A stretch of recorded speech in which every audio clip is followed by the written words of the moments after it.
tout le monde, bonne journée, j'espère que vous êtes en forme, que vous avez de l'énergie. Aujourd'hui, il est question d'énergie. Ah oui, cette semaine, nous travaillerons, chers amis, sur le concept d'énergie et aussi sur quelque chose de nouveau cette année qu'on appelle le rendement énergétique. Gang, premièrement, vous savez que l'énergie, et ça vous le savez depuis l'année dernière, l'unité internationale de l'énergie, c'est les joules. Souvent, on va calculer, on va travailler en kilojoules si on parle de 1000 joules. On peut travailler en millijoules si on parle d'une petite quantité de joules. Mais de façon générale, l'unité internationale de l'énergie, c'est le joule. Qu'est-ce que ça veut dire? Ça veut dire qu'on peut calculer la quantité d'énergie, peu importe la forme d'énergie en joules. On peut l'utiliser pour calculer, par exemple, l'année passée, vous avez fait ça dans votre smoothie. Vous avez fait une recette et vous avez calculé la quantité d'énergie chimique fournie par la recette au corps, énergie qui était en joules. Cette année, on a utilisé le joule aussi quand on a calculé l'énergie électrique. Donc, énergie électrique également, unité de mesure, joule. Bref, on se rend compte que dans notre environnement, il en existe un paquet de formes d'énergie. Il faut savoir, gang, que l'énergie, ça ne se crée pas. Et ça se transforme seulement. Nous, essentiellement, sur Terre, là, on a une grosse source d'énergie qui provient de l'énergie solaire, n'est-ce pas? Donc, l'énergie rayonnante du Soleil qui arrive sur Terre et qui, par la suite, va être transformée. Par exemple, les plantes vont capter cette énergie-là solaire, rayonnante, et vont transformer l'énergie rayonnante en énergie chimique, qui va être stockée dans une molécule de glucose, entre autres.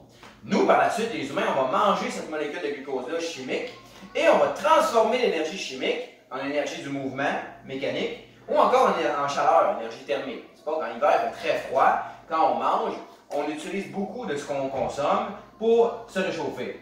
Bref, gang, il est important de connaître et de savoir identifier cette année les formes d'énergie existantes. D'ailleurs, dans votre document cette semaine que vous avez reçu, la première page est consacrée à ça. Il faut être capable de connaître les différentes formes d'énergie et de savoir comment elles se transforment. Bref, cette année aussi, on a parlé d'énergie nucléaire, donc énergie qui est contenue dans le noyau de l'atome quand on le brise, qu'on va libérer. Énergie thermique qui provient de l'agitation des particules. Énergie chimique qui est stockée dans les molécules chimiques et qu'on va libérer tranquillement en brisant les molécules. Ensuite, on a de l'énergie sonore qui est transportée par les ondes sonores. On a vu les ondes sonores l'année dernière. On a de l'énergie rayonnante qui est transportée par les ondes électromagnétiques. On a de l'énergie hydraulique qui vient du mouvement de l'eau. D'énergie éolienne qui vient du mouvement de l'air. D'énergie même élastique, nouvelle forme d'énergie, n'est-ce pas, qui provient de l'étirement d'un élastique. Qu'est-ce qui arrive quand on relâche l'élastique? Bien, l'énergie élastique, elle est libérée à ce moment-là, ou encore un ressort. On utilise beaucoup les ressorts. Bref, ça, c'est de l'énergie élastique. Il y en a un paquet de formes, il faut savoir les connaître, il faut savoir les identifier. C'est super important pour être capable de déterminer ce qu'on appelle le rendement énergétique d'un appareil. Okay? Alors, petit rappel avant que l'on commence. Cette année, on a un peu, l'énergie nucléaire, on en a parlé, mais on ne l'a pas calculé nécessairement. Par contre, l'énergie électrique, E accent aigu ici, majuscule, l'énergie électrique, elle, on l'a calculée. Je vous rappelle que cette énergie-là est égale à la puissance en watts, P, fois delta T, le temps, la variation de temps en secondes. Donc, par exemple, un appareil qui a une puissance de 10 watts, qui fonctionne pendant 10 secondes, 10 watts fois 10 secondes, bien, on a une quantité d'énergie de 100 joules qui est utilisée pour cet appareil-là. Watts, seconde, égale joule. D'accord? Ou encore, on se rappelle que la puissance P, c'est U fois I. Donc, U fois I, la tension fois l'intensité du courant fois la variation de temps, donne aussi l'énergie électrique. On a tout simplement remplacé le P par U fois I, qui est sa valeur. Donc, petit rappel, ça va être important éventuellement d'être en mesure et de se rappeler comment calculer la fameuse énergie électrique. Bon, alors, parlons maintenant du rendement énergétique d'un appareil.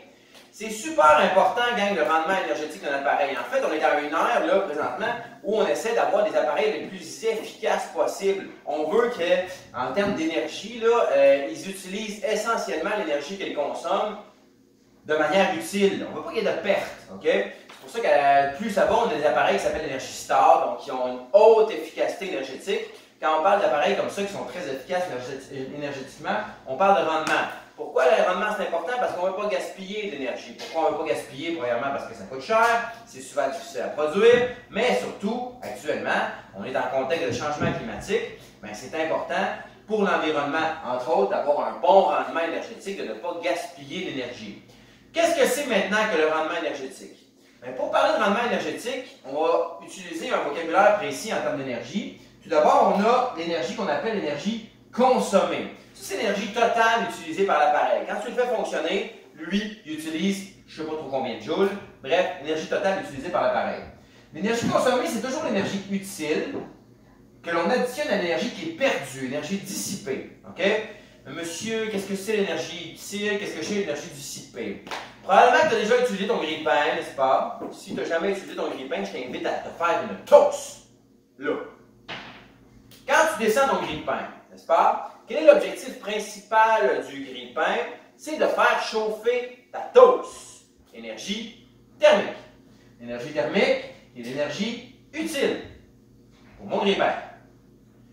Ton grille-pain, si tu le fais fonctionner, tu vas te rendre compte qu'en plus de chauffer ta toast, il chauffe l'air ambiant, ce qui n'est pas très utile, mais aussi il va émettre un certain rayonnement, n'est-ce pas? Une espèce de lumière rouge.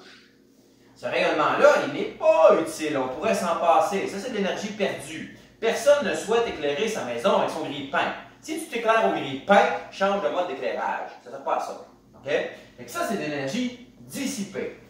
Fait que, bref, l'idée, pour augmenter le rendement énergétique d'un appareil, c'est d'avoir le plus possible d'énergie utile et le moins possible d'énergie perdue, qu'on appelle l'énergie dissipée. Et là, après ça, quand on connaît l'énergie utile et l'énergie dissipée, ben, on peut aller déterminer quelle énergie consommer et par la suite déterminer notre rendement énergétique. D'accord? On peut faire un exemple ici avec notre perceuse. D'accord? Alors voici la perceuse.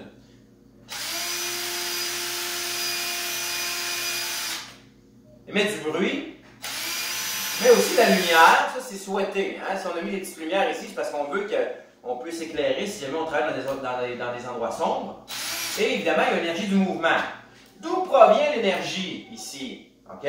Donc, l'énergie totale utilisée par ma perceuse, elle est fournie par ceci, ma pile. Donc, première étape, quand vous voulez travailler sur le rendement énergétique, il faut être capable d'identifier comment l'énergie circule, comment elle est transformée, en fait. Alors, l'énergie dans une batterie, gang, de quelle forme s'agit-il? C'est de l'énergie chimique. C'est stocké sous forme chimique dans une batterie. Par la suite, évidemment, mon appareil va transformer l'énergie chimique de la batterie en énergie électrique. Énergie électrique qui va devenir ici quelle forme d'énergie? Alors, premièrement, on a l'énergie mécanique de mouvement de la mèche. On a de l'énergie sonore. On entend, n'est-ce pas, l'appareil fonctionner. Et on a aussi de l'énergie rayonnante, la lumière qui est à l'avant. Donc, l'énergie électrique, bien, chimique au départ, se transforme en énergie électrique, qui va elle-même, l'énergie électrique, se transformer en trois formes d'énergie, mécanique, rayonnante et sonore. D'accord? En plus de ça,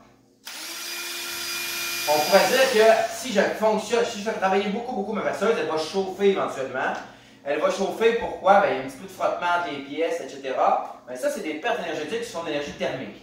Donc, si j'avais à calculer ici le rendement énergétique de ma perceuse, je devrais connaître la quantité d'énergie utile utilisée. Quelle est l'énergie utile? L'énergie du mouvement mécanique, parce que c'est quoi l'objectif de ma drill? C'est de visser une vis, dans ce cas-ci. Avec ma perceuse, son objectif, c'est de faire visser la vis. Énergie utile, énergie mécanique. On va ajouter également l'énergie rayonnante, parce que, évidemment, c'est une fonction de la perceuse. C'est utile. Par contre, en énergie dissipée, là, le bruit, là, on s'en passerait. Ici, on aurait l'énergie sonore, l'énergie dissipée. Et on aurait également, si ça se met à chauffer, tout ça, une certaine forme d'énergie thermique qui serait perdue et qui serait dissipée également. Pour calculer le rendement énergétique, tout ce qu'on a à faire, c'est d'avoir l'énergie utile. C'est un pourcentage de rendement. On divise par l'énergie totale disponible au départ, qui est l'énergie consommée par l'appareil, et on multiplie par 100. Donc bref, combien on avait d'énergie au départ, c'est l'énergie consommée. Combien d'énergie est utile à la fin? On établit un rapport, on multiplie par 100, et ça nous donne ce qu'on appelle le rendement énergétique. Donc voilà, le rendement énergétique, un pourcentage sous forme de rapport. C'est important de savoir comment transformer l'énergie, et je vous rappelle que l'énergie, gang, ça se calcule en joules. Cette semaine, bref, dans une prochaine vidéo que je vais probablement mettre en ligne dans les prochaines minutes, je ferai un numéro avec vous pour vous montrer évidemment comment on calcule concrètement, là, de manière explicite, le rendement énergétique.